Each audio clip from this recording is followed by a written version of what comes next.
So today we talk on a specific topic which is more spiritual or advanced level spirituality. It's on the concept of rebirthing. And in order to do that, I have to tell you a little story what happened to me. In 1998, I designed a computer program which was called Vietnam Expat, which was running on the internet, that allowed all the expats that living in Vietnam to connect with each other and look for jobs, look for houses, look for mates, sell a car, buy a car, like all the stuff you see today. That was then in a pioneer, centralized by country called Vietnam Expat. And it was very, very successful. And we had the biggest sponsors. We had Heineken and Standard Chartered Bank and Cathay Pacific as sponsors for advertisement on the website. So we were making a lot of money. And as that came along and developed, I thought I can just carbon copy that and make one for Hong Kong, make one for Singapore, make one for Malaysia, make one for the Philippines, make one for whatever, asiaexpat.com. And I started designing and developing X10, 10 different countries. But we had Heineken already, we had Cathay Pacific already, and we had a whole bunch of very big sponsors that would automatically go to these other countries like that. And the goal was make $1 million a year in advertisement revenue, which was easy peasy. So I started working on that, and as I'm developing it, I run into a friend of mine, and he was trust fund baby. He was worth about $380 million. And he said to me, he said, "Hey, you're limiting yourself too much. You should go worldwide." Yeah, I talk about it later on. Yeah. He said, "You should go worldwide." And I'm like, "Well, I'm happy with Asia, you know, why would I?" He goes, no, you're limiting yourself too much. Go worldwide. I'll help you out, and I'll set it up for you. I raise capital for you, and I get the big investors in, and then we can make the big money. So I thought, maybe not a bad idea. So we do that, and by the end of 1999, we were in the process of raising $15 million for my project. And I was 35 years old or 36 years old, something like that, 36, 37. I was like, so as things went on, there was more time spent in raising capital and meetings and flying around to the US and back and all this stuff. And the actual maintenance and development of what we had was not a focus, because once we have the money, everything will be rectified. So I started to put a lot of my capital into the project too, which was fine because the money was coming anyway. And there was an LC, a letter of credit, which guaranteed that the investment would come through. And in March of 2000, the internet in Silicon Valley crashed, and the whole thing imploded completely, crashed and burned. So the capital investment didn't come in, and the money that I had, I didn't have anymore. So I was basically completely bankrupt, completely. I didn't have €1,000 to my name at that time, maybe, as we talk about this morning. So in that moment, I was in Samoy, and in that moment when that happened, I decided that I would not go back to the rat race and the industrial world, and that I would do something that would help myself and other people. So, but I had no money. So the first thing that I did was try to make some money left and right. I had a little project in Indonesia to do some development, some software development, make some money there, just enough to live for a year. On the island, Samoy, no expenses, nothing. And then I started to write this stuff, write a program. And at some point I thought maybe I should do drug rehab, alcohol and food and pharmaceutical dependency recovery. But I didn't know anything about it. And then I did some research and I found that there is a temple in the north of Bangkok, which is two towns. One is Saraburi and the other is Lopburi. And in between there is a huge temple complex and it's called Wat Tam Krabok. And it's a notorious drug rehab center run by the monks. So I thought, as a point of reference, I go there and I see what I can find out, like a field trip, R&D trip, research and development. Then I was reading about a monk, and his name is Gordon. He's a Black American monk. And I read his story. And his story was that he fortified his signature of his parents, and he got into the army underage when he was 16 or something. And he became a Black Beret Special Forces operator during the Vietnam War. And that he was notoriously known for going behind enemy lines, infiltrating villages and killing important people from the North Vietnamese army, from the NVA. And I thought, wow, this is a very interesting story. Plus, I just came out of Vietnam and I was working with the American Veteran Association for trauma treatment for American veterans and bringing them back to Vietnam for the first time. And I was involved in all these projects. So I thought, wow, I have a hook, I have an angle, you know, with this guy. So I take a driver and a translator and I set off from Samui to that place, to Saraburi, to that temple. And I meet this guy. And he was taller than me. He was like 2 meters something. And he was twice as white as me. This guy was like a monster. And a very cool guy.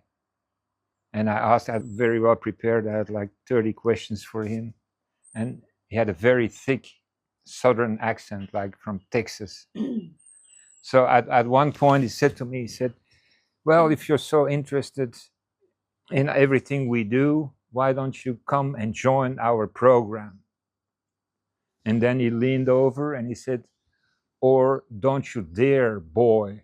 I thought, don't you dare, boy. I mean, imagine this is more than 20 years ago. So I was like, okay, I'll come, I'll do it, no worries. And then he said to me, that's what they all say. So it was really kind of pushing my buttons, and I was like, what the hell, you know, this guy. So I went back. I didn't go back to Samui. I went back to Bangkok, and then the next Monday, I showed up to kind of, I didn't know what was on the menu. So they asked me to sign a couple of papers in Thai. I signed them. I was all excited. Then they do like a strip search, and they put you in some fatigues, like everybody was wearing the same, and they lock you up. It was called GP, General Population. So it was a closed rehab center in lockup with 100 people, and the space, which was about a quarter of the property that we have here, it was 100 people. It was 90 Thai people and there was 10 foreigners. But back in the day, I love action and I love adventure, and I was like, okay, you know, I mean, I don't mind. But I didn't realize by signing the papers, I committed to 30 days. I thought I'd stay a few days and then I tell them I want to leave. But by the time I wanted to do that, I couldn't leave anymore. There's a couple of things that I didn't completely understood before I signed up. We were in dormitories, very small, very, you know, close to each other. And there was 10 of us, all foreigners, all guys that were very heavily addicted to all kinds of crazy stuff like heroin and amphetamines. And so all these guys, they were withdrawing. And there was 90 Thai guys and girls also. There was a wing for the girls, for the women. And there was a lot of commotion and fighting going on. And there was very hectic scenario. And then they wake you up at 4 in the morning and at 4:30 everybody has to sit on a line on your knees, and they give you a bucket, and they give you a shot of some green slimy drink,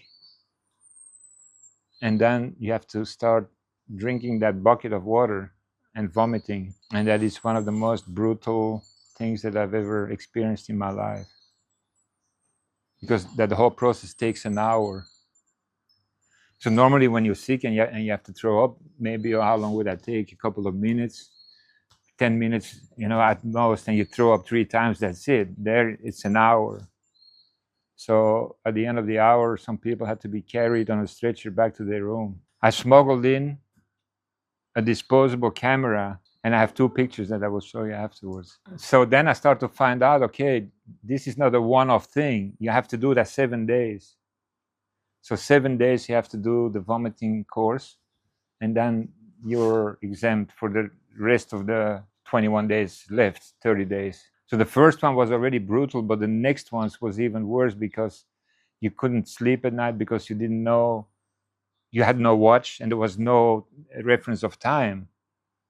So you wake up or you can't sleep and you think, oh, they're going to come and wake me up in 5 minutes. So there was a real kind of mind fuck, because you didn't know what time it was. And you know that in whenever they come, you have to go. Yeah, it was not for the faint of heart. And they also shaved your head, so you were completely bald, and your eyebrows also. And there was communal showers and washing basins where you brush your teeth. And as I'm standing in front of the mirror, I look at myself, and I can't recognize myself. It's the weirdest, very weird feeling. You look at somebody and it's not you. And there was not a lot of activities, actually no activities during the day. So we just hung around. Everybody was smoking a lot of cigarettes, and then there was always some fighting going on. So there was always some shit going on, but nothing like, there was no meditation, there was no yoga, there was no physical activities.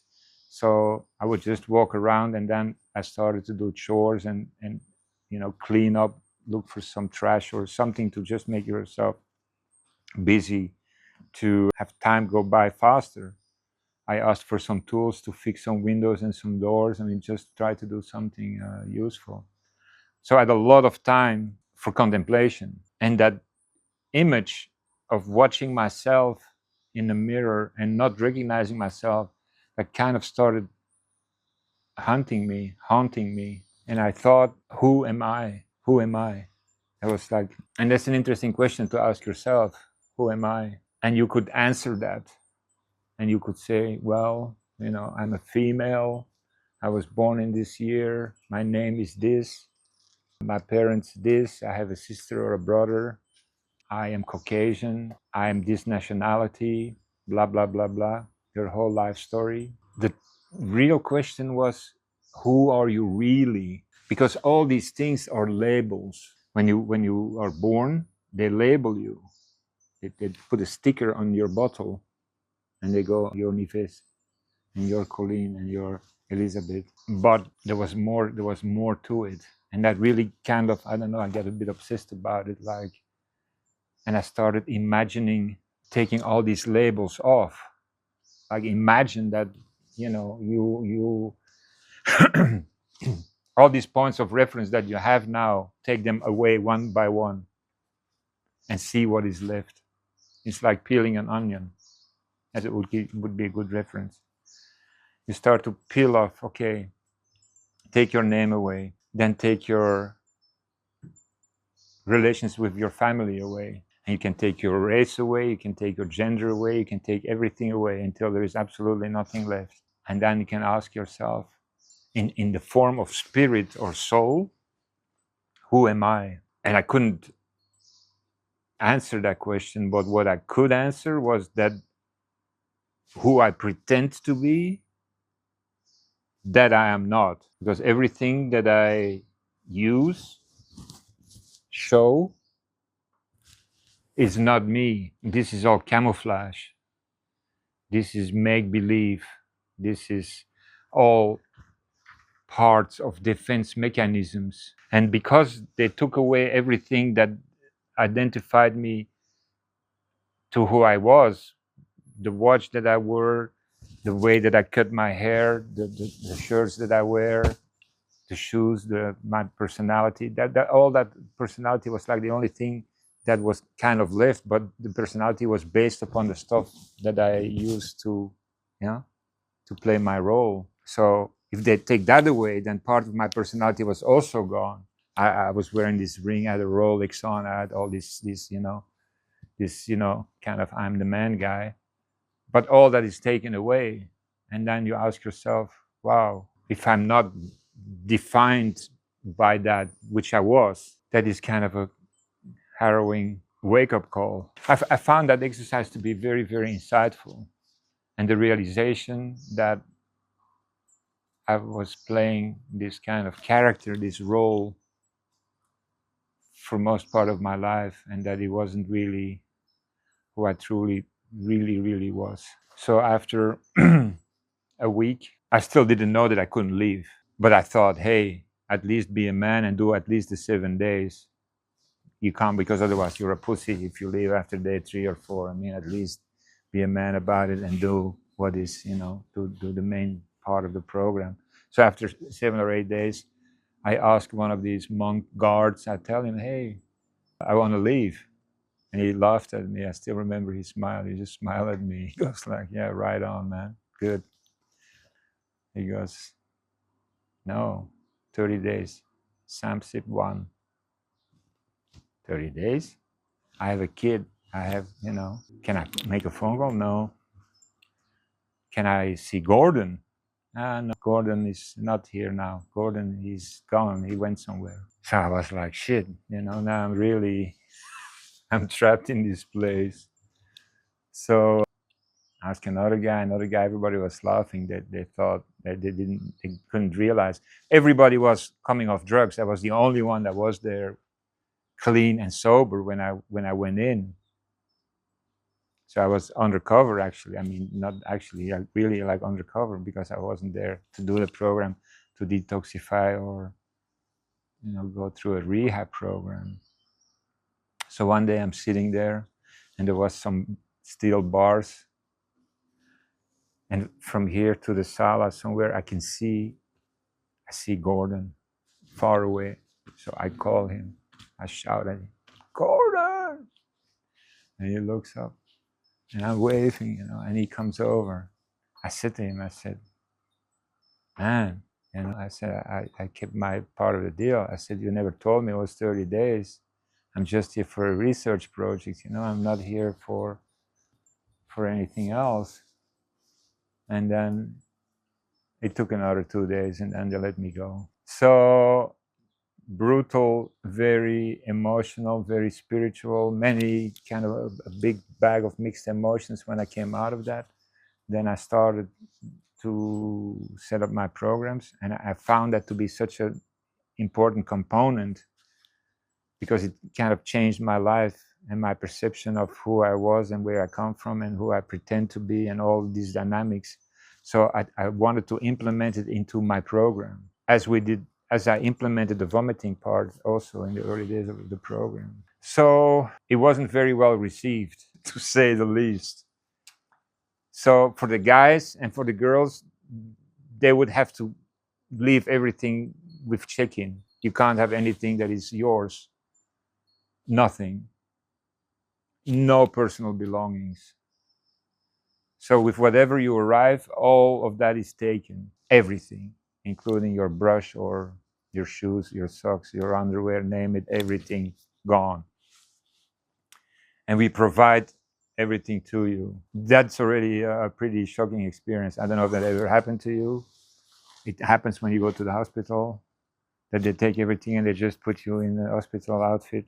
Already that is kind of an intrusion on your, on your personal space, And then there's different levels, because you can go, okay, here is 3 sets of the same, 3 shirts, 3 pants, and then you go, okay, these are mine now, but we didn't do that. You get one, and you turn it in and you get a new one, but it was never the same one. It was all psychologically worked out. So you can't have any attachment to, okay, this is now my pants, and I wash it and I keep wearing it. No, when it's dirty, you would turn it into the laundry, you get another one. And then it wasn't a mandatory thing, but we highly recommend for everybody to shave their head, because that takes away a very big point of your personality.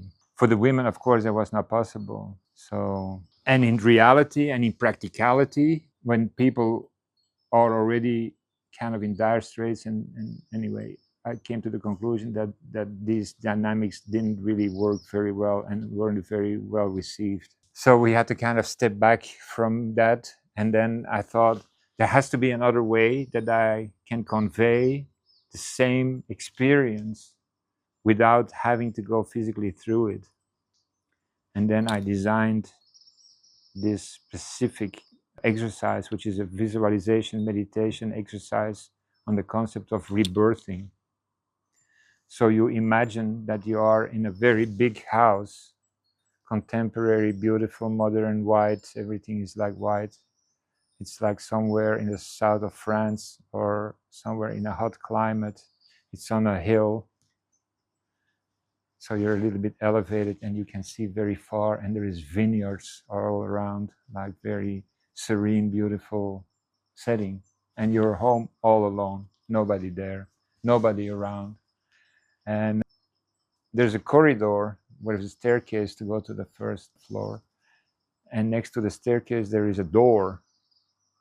And you go in that door, and there is a kind of a pantry. This is a very small room where they keep the brushes or whatever, or the vacuum cleaner or something. It's completely empty. It's like maybe 2 meters by 2 meters. It's a very small room.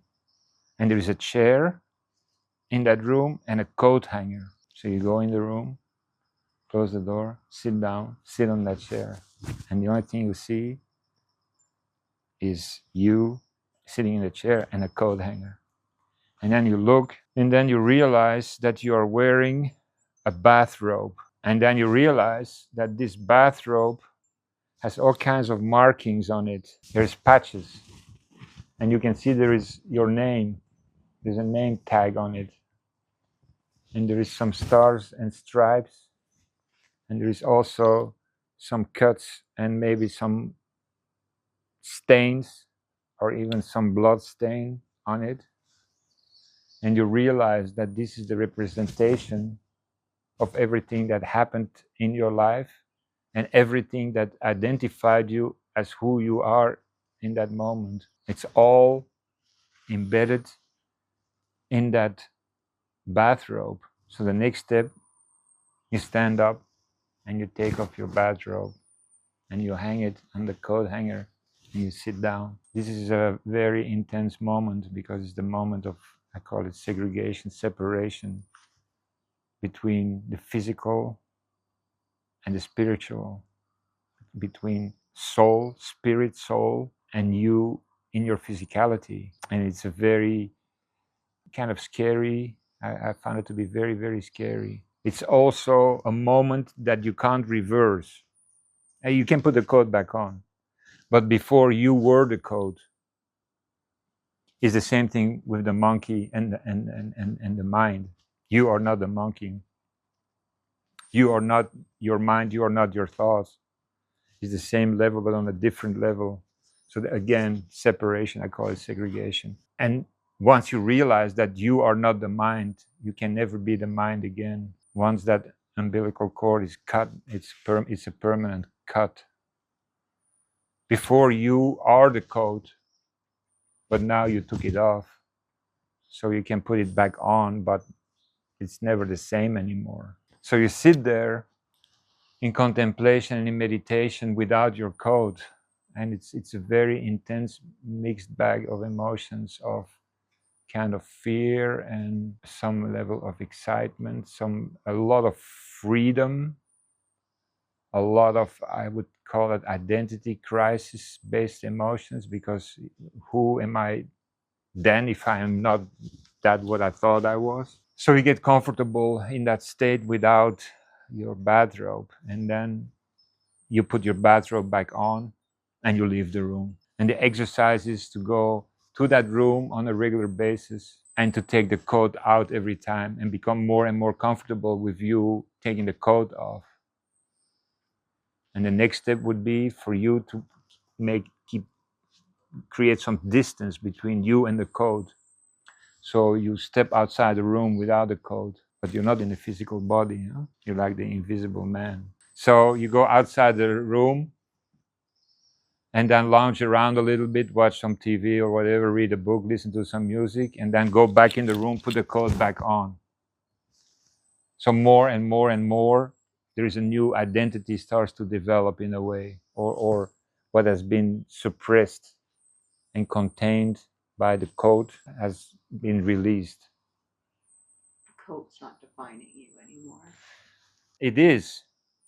It's not when you're not wearing it, but you can't function in this world without it. So you experience a newfound level of freedom when you're not wearing it. And you're not, I am not, any of that, especially not any of all the bad shit that happened to me. I am not that, because that is my code. Then I started to practice more and more distance from my code. And one day I walked outside the house and I walked to the little village and had lunch. It's a little bistro there, very good food. I had lunch without my coat on. And then I go back. So I become more and more comfortable distancing myself from the coat. And then one day I go on the internet and I order a new coat.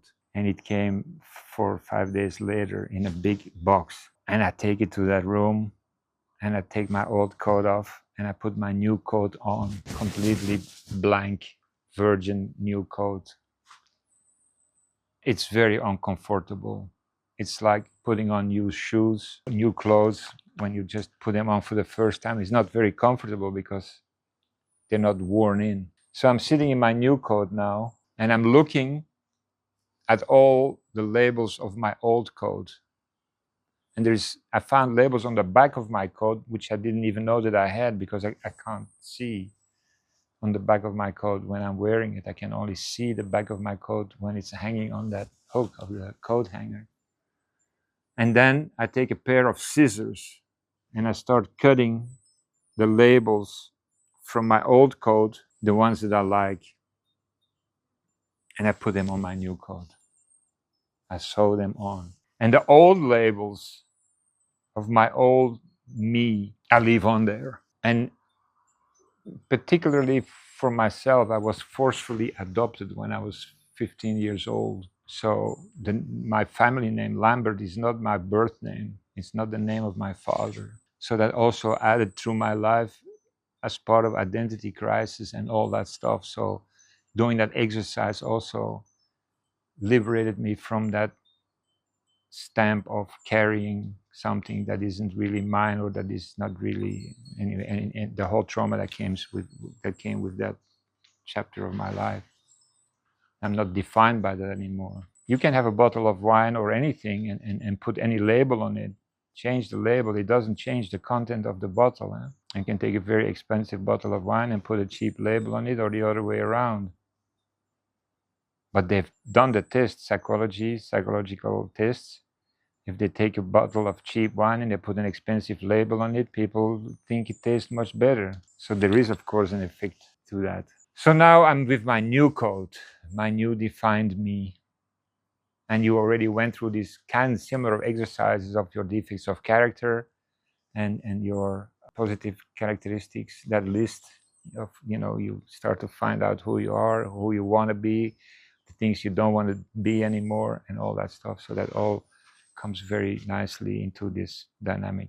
Then I take my old coat, which is now all cut up because there is holes in it from the labels that I cut out. I put it in the box of the new one and I just store it somewhere. Then I thought maybe I should burn it or I should bury it. And then I thought, no, it's like sometimes you have like an old t-shirt that you still kind of like or whatever, but it's too old to wear, but you still kind of cherish it in one way or the other. And you know you're never going to wear it, but you can't throw it away either. You just keep it. And then it keeps moving down until finally 10 years later you find it in the basement somewhere in a plastic bag and you go, oh, it's my old t-shirt. So this is the same thing with my coat. I know it's there somewhere. It would take me probably half hour to find it, 20 minutes. I have to go through a whole bunch of boxes. I know it's there somewhere, but I couldn't tell you exactly where. And I found this specific exercise. I tell this story every time there is new people in the program. And for the ones who are at the right level or time in their life to do this type of exercise can be a very interesting, very liberating exercise to redefine yourself or to newly define yourself or to take distance from things that you thought that defined you. You were convinced that defined you. And now you have the mental power to reset that, Control Alt Delete, and go like, I am not these things anymore. And the reason why you couldn't do that before is because you can't think outside of the box. You can only think back to the day you were born. And you only think about all the things that are points of reference for you in your life. You can't think outside of these perimeters. Then, which is complete crazy stuff, one day I'm sitting here with a lady, she's 78, and I tell her a story about that house and the vineyards and everything, which is based upon a house that I saw in a TV series. And she said to me, this is my house. And I'm like, I don't think so. And she said, that is my house. I said, I saw the house in the Belgian television series about celebrity. And she goes, yeah, I rented my house to that production company. And I got her phone out and she showed me the pictures of that house that I used to base my whole story on. That owner of the house was here in the program. Beautiful. I mean, you cannot explain how that is even possible. I found that to be a sign from my higher power, just giving me a wink and go, hey, that's one for you. Just to show, I don't know, some appreciation or something, a sign of, you can't make this stuff up. We were talking about it earlier, how magic things happen in this space here. Very, very magical stuff happens here all the time, actually a lot. So this is something I wanted to share with you.